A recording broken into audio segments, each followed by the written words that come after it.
joined now by three-time NBA champion, Chicagoland native, and newest investor in the Chicago Sky, Dwyane Wade. How are you today? I'm doing great. I'm here. You hear the environment behind us. I'm doing well. I just got in town. I want to make sure I come and catch a game. And it so happened to be against the defending world champions, so it's a good day.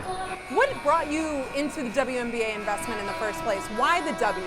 Well, I mean, I'm a fan of the game of basketball. I respect the W. I've followed it for so many years, and I just felt like the time was right. Getting an opportunity to talk with Michael, getting an opportunity to talk with Nadia, and all the ownership group and all the excitement that's going on with the team. As a Chicago kid, as someone who invests in other sport leagues, this was something that didn't feel like business. This was something that felt personal, and so I'm thankful for the support. And you said in the past that your mom was a Sky fan before you ever became a Sky fan, and she's a season ticket holder and everything. What are your memories just of the WNBA when you were growing up here in Chicago and when the Sky first got started in 2006? I think the first memory I have is when the Sky first, they practiced at Attack, and I used to work out down there with my trainer, Tim Grover, and I used to get a chance to see them.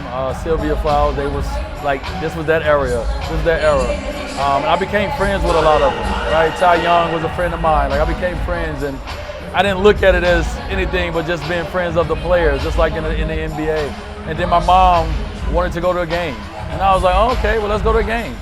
And from there, the relationship with her and the organization was built. She started doing things with the organization, started coming to games, started doing things in the community.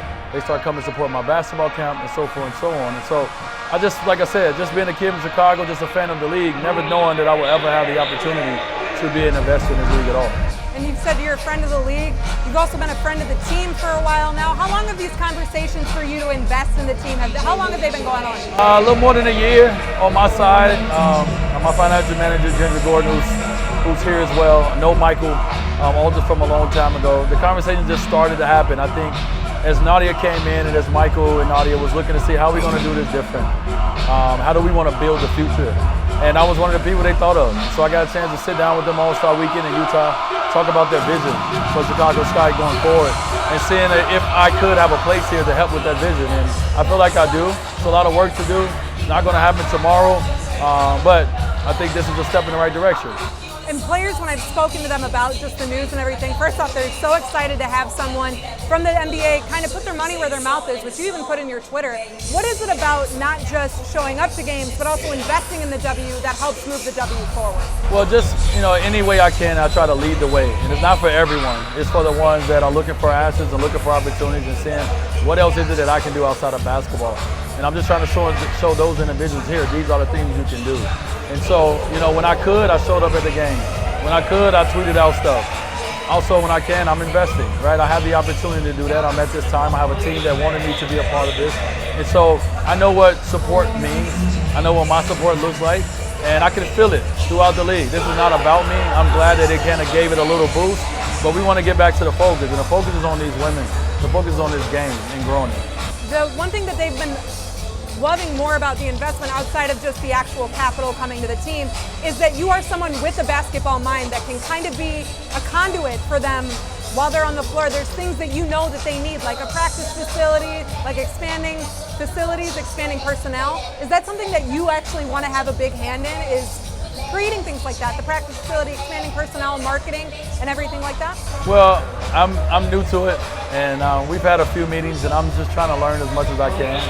Do I want to be a part of all those things? In the ways as I can. I know it's so many different people that have their own responsibilities in this organization.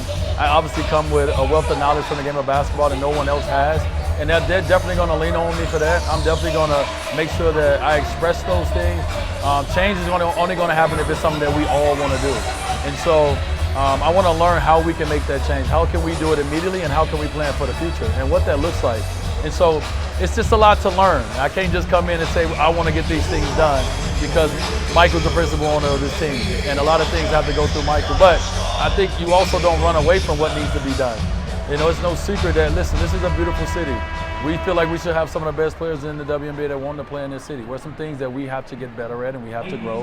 And a lot of that comes from investment, from investors like myself, and also the city of Chicago, and also in a couple of years the media deal. So it's a lot of things we want to do. We got a now plan, and we also got a future plan. And then one of my last questions, you said there were things that you've learned in this investment process. What's one thing that that took you kind of by surprise and that was unexpected through this process in investing in the W?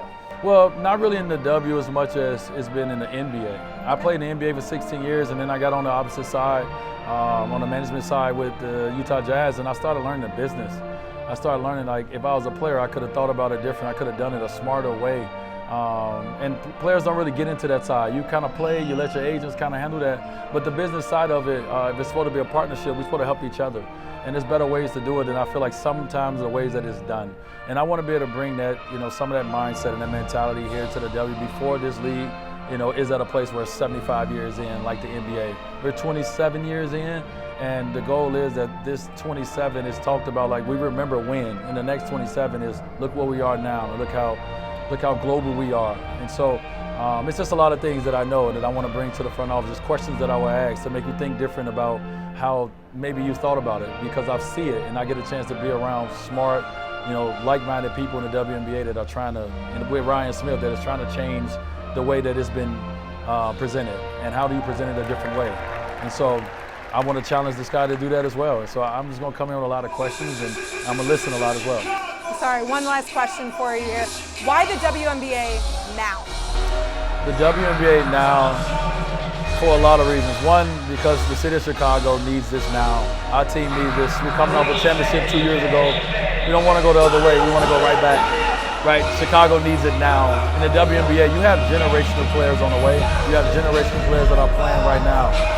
A'ja Wilson, Aaliyah Boston, and we've had them over the years. We've had the Candace Parkers of the world and so forth, but now we're getting a whole lot of them that's coming out of college, and we want to make sure that this is the league and the place that they want to be, they want to play. There should be no league in the world that's bigger and better for a platform than the WNBA, and that's on all of us to see how we can make that a reality. Thank you so much for joining me and talking to me about your new business adventure, and hopefully we can see you in some more Sky Blue at some Sky Games moving forward. There you go. Flex on them a little bit. I love it. Thank you so much for chatting with me, Dwayne. I really appreciate it. Thank you so much.